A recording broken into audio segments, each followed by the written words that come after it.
Hello everyone, welcome to online study point. आज है 19 जून और आज के इस वीडियो में हम 19 जून से रिलेटेड करंट अफेयर के सभी इंपॉर्टेंट क्वेश्चन को कवर करेंगे।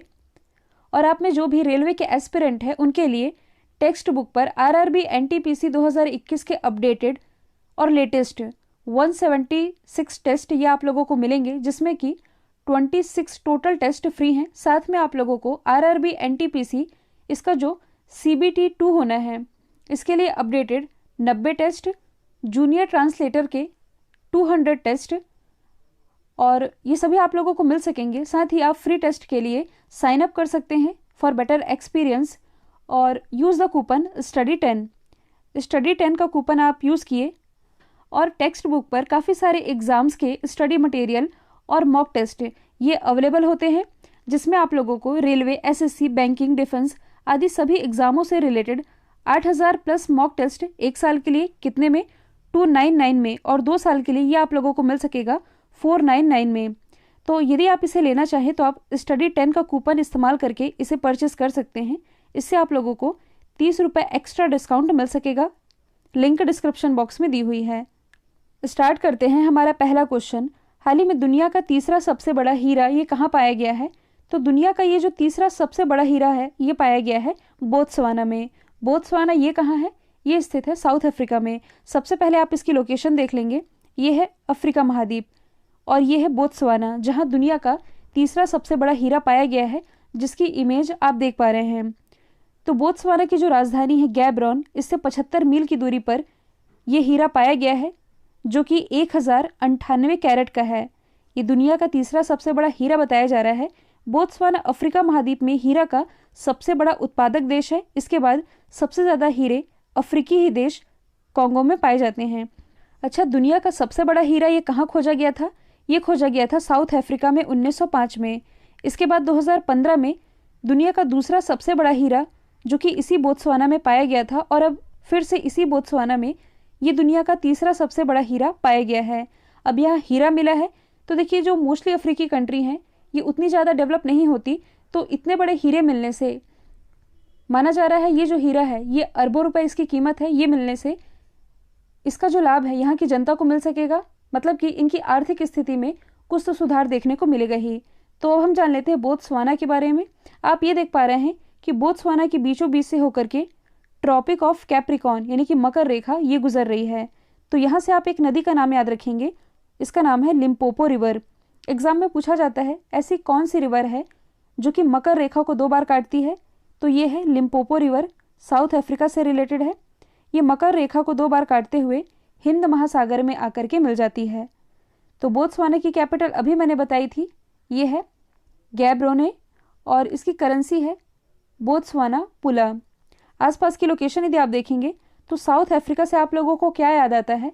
साउथ अफ्रीका से जो चीते हैं ये लाए जाने हैं भारत, जिन्हें भारत के मध्य प्रदेश का जो श्योपुर जिला है, श्योपुर जिले में जो कूनो नेशनल पार्क है यहाँ इसे बसाया जाएगा।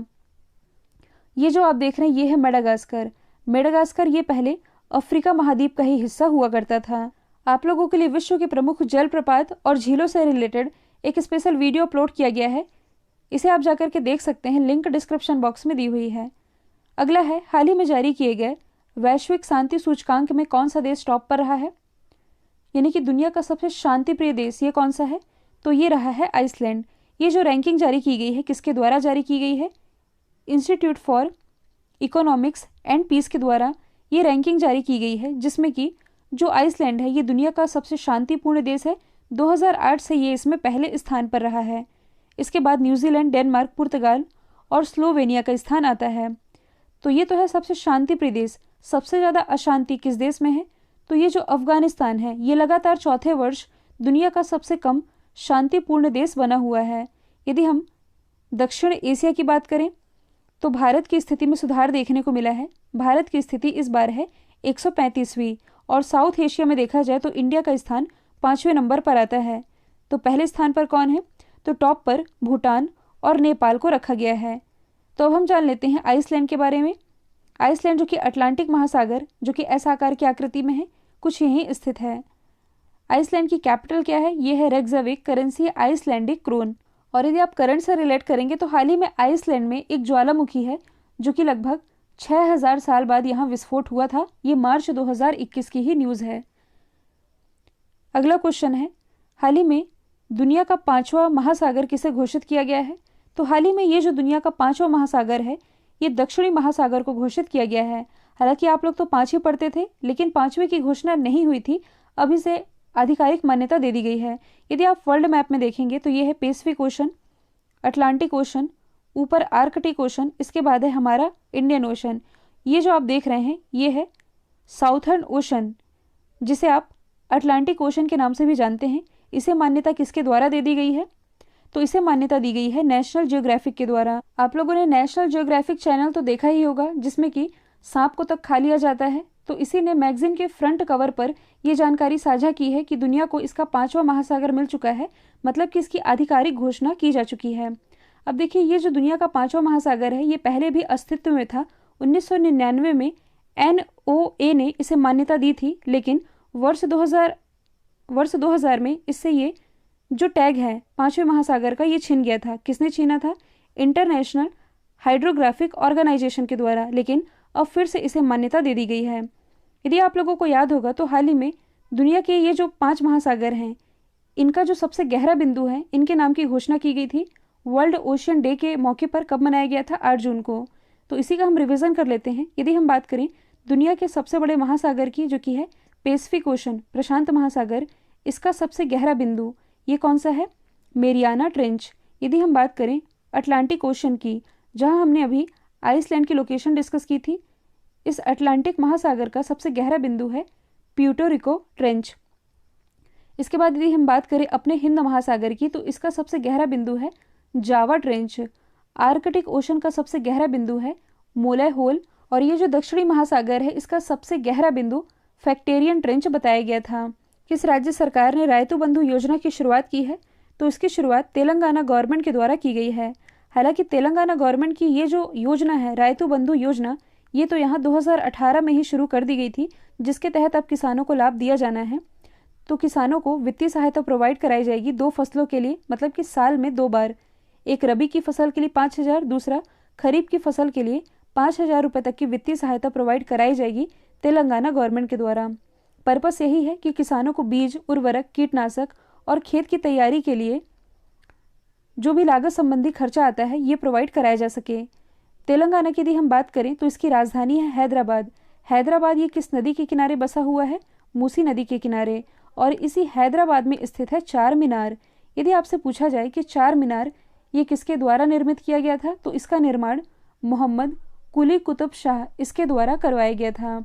और यदि आप करंट से रिलेट करेंगे तो हाल ही में ट्रांसजेंडरों के हेल्प के लिए भारत का पहला कम्युनिटी डेस्क सेंटर, इसकी स्थापना हैदराबाद में ही की गई है।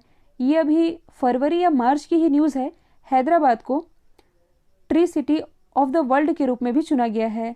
हैदराबाद से आप एक व्यक्ति का नाम याद रख सकते हैं, हालांकि ये छोटे बच्चे हैं, इनका नाम है विराट चंद्रा। इनका नाम क्यों चर्चे में आया था? देखिए, इनकी उम्र है मात्र 7 साल। और ये जो विराट चंद्रा है, ये माउंट किलिमंजारो, जो कि अफ्रीका महाद्वीप की सबसे ऊंची चोटी है, इस पर चढ़ाई करने वाले दुनिया के सबसे कम उम्र के व्यक्ति बन गए थे। माइक्रोसॉफ्ट कंपनी के नए अध्यक्ष कौन बने हैं? तो इसके अध्यक्ष बन गए हैं सत्या नडेला। सत्या नडेला जो कि भारतीय मूल के हैं, ये माइक्रोसॉफ्ट के CEO ये तो काफ़ी पहले से हैं, लेकिन अब इनकी नियुक्ति इसके अध्यक्ष के रूप में भी कर दी गई है। माइक्रोसॉफ्ट की स्थापना बिल गेट्स और पॉल एलन ने की थी 1975 में। पॉल एलन का 2019 में ही निधन हुआ है और इसका हेडक्वार्टर स्थित है वॉशिंगटन DC में। यदि हम बात करें एलन मस्क की, तो ये है स्पेस एक्स के CEO। स्पेस एक्स जो कि अमेरिका की प्राइवेट स्पेस एजेंसी है, इसके अलावा ये टेस्ला के भी मालिक हैं। सुंदर पिचई ये भारतीय मूल के हैं और ये हैं गूगल के CEO। दुनिया का सबसे बड़ा डेटा सेंटर यदि आपसे पूछा जाए किसका है, तो ये गूगल का ही है। शांतनु नारायण ये है भारतीय मूल के और ये एडोब के CEO हैं। अगला है, किस राज्य सरकार ने CM राइज स्कूल योजना की शुरुआत की है? इसकी शुरुआत अभी हाल ही में मध्य प्रदेश गवर्नमेंट के द्वारा की गई है। इस योजना के तहत राज्य में 9,200 CM राइज स्कूल खोले जाएंगे। तो इकट्ठा तो इतने सारे स्कूल नहीं खोले जा सकते, इसलिए इसके पहले वर्ष में 350 स्कूल का चयन किया जाएगा, जिसमें कि मेनली जो ट्राइबल लोग होते हैं और जो ट्राइबल एरिया में लोग रहते हैं, जो कि काफ़ी पिछड़े हैं, जिन्हें स्कूली शिक्षा नहीं मिल पाती, इन्हीं के विकास को लेकर के ऐसी योजना लेकर के आई है मध्य प्रदेश गवर्नमेंट, जिसके तहत राज्य में 92 सीएम राइज स्कूल खोले जाने की योजना बनाई गई है। तो यदि हम बात करें मध्य प्रदेश की, इसे सोया स्टेट के नाम से भी जाना जाता है, साथ ही टाइगर स्टेट ये भी कहते हैं मध्य प्रदेश को, क्योंकि सबसे ज़्यादा टाइगरों की संख्या ये है मध्य प्रदेश में। ये एग्जैक्ट आप याद रखेंगे, ये है टोटल 526। अभी मैंने आप लोगों को बताया है कि इसका ये जो श्योपुर जिला है, श्योपुर जिले में ही साउथ अफ्रीका से ये जो चीते लाए जाने हैं श्योपुर जिले के कुनो नेशनल पार्क में स्थापित किए जाएंगे। मध्य प्रदेश का ये जो बैतूल जिला है, बैतूल जिले में स्थित है बाचा गांव, जो कि 100% सौर ऊर्जा से संचालित भारत का पहला गांव भी है। ये जो आप देख रहे हैं होशंगाबाद, हाल ही में यहाँ के जो मुख्यमंत्री हैं शिवराज सिंह चौहान, इन्होंने होशंगाबाद का नाम बदल करके नर्मदापुरम करने की घोषणा की गई है। यदि आप लोगों को याद होगा तो हाल ही में यूनेस्को के द्वारा भारत के 6 स्थलों को अस्थायी रूप से शामिल किया गया है। इन 6 स्थलों में से 2 तो मध्य प्रदेश के ही हैं।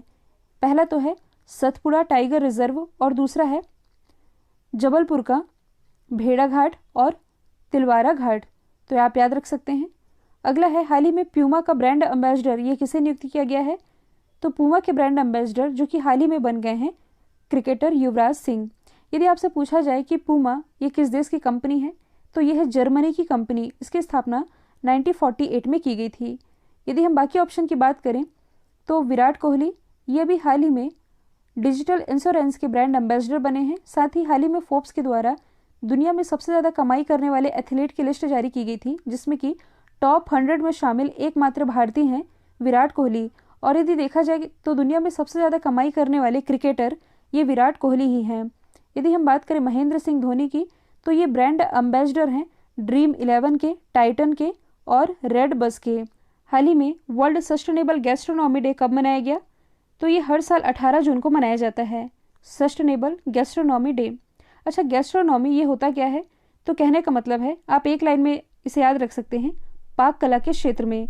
पाक कला कहने का मतलब है कि अच्छा भोजन चुनना, पकाना और जो भोजन हम खा रहे हैं इस बात की पुष्टि करना कि वो भोजन आ कैसे रहा है और कैसे हमारी प्लेटों तक पहुंच रहा है।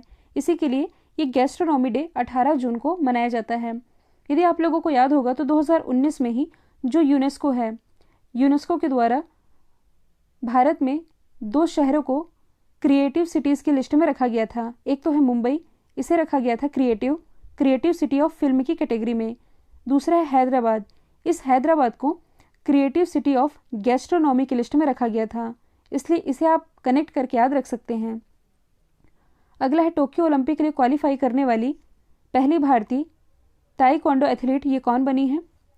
तो ये भी हाल ही में बन गई हैं अरुणा तंवर, जिनकी इमेज आप देख पा रहे हैं। और ये जो ताइक्वांडो गेम है ये कुछ इस तरह से खेला जाता है। टोक्यो ओलंपिक ये इसी साल होने हैं और इसी टोक्यो ओलंपिक के लिए क्वालिफाई करने वाली पहली भारतीय तलवारबाज बनी है भवानी देवी। टोक्यो ओलंपिक के लिए क्वालिफाई करने वाली पहली महिला नौका चालक बनी है नेत्रा कुमानन। और विनेश फोगाट तो आप जानते ही हैं, ये क्वालिफाई कर चुकी हैं, हरियाणा से बिलोंग करती हैं, एक पहलवान है। अगला है हाल ही में अंतर्राष्ट्रीय तैराकी महासंघ के अध्यक्ष कौन बने हैं? तो ये क्वेश्चन रिवीजन के लिए रखा गया है। इसके अध्यक्ष बन गए हैं हुसैन अल मुसाल्लम। यदि हम बात करें इंटरनेशनल स्विमिंग फेडरेशन की, यानी कि अंतर्राष्ट्रीय तैराकी महासंघ की, इसकी स्थापना 1948 में हुई। हेडक्वार्टर स्थित है लॉज़न स्विट्जरलैंड में। ग्रेग बार्कले जो कि आईसीसी के अध्यक्ष हैं, न्यूजीलैंड से बिलोंग करते हैं। नरेंद्र बत्रा ये इंटरनेशनल हॉकी फेडरेशन के अध्यक्ष हैं, भारत से बिलोंग करते हैं। गियानी इन्फेनिटो ये federation international the football association, ये फीफा के अध्यक्ष हैं। कल जो मैंने आप लोगों से सवाल पूछा था इसका राइट आंसर ओडिशा था। अब आप लोगों के लिए आज का सवाल है, आईसीसी हॉल ऑफ फेम में शामिल होने वाले 7वें भारतीय खिलाड़ी कौन बने हैं? तो इसका जो भी आंसर कमेंट बॉक्स में बताइएगा। वीडियो यदि पसंद आया है तो लाइक कीजिए, शेयर कीजिए और चैनल को सब्सक्राइब करना बिल्कुल मत भूलिएगा। आज के लिए इतना ही। Thank you so much.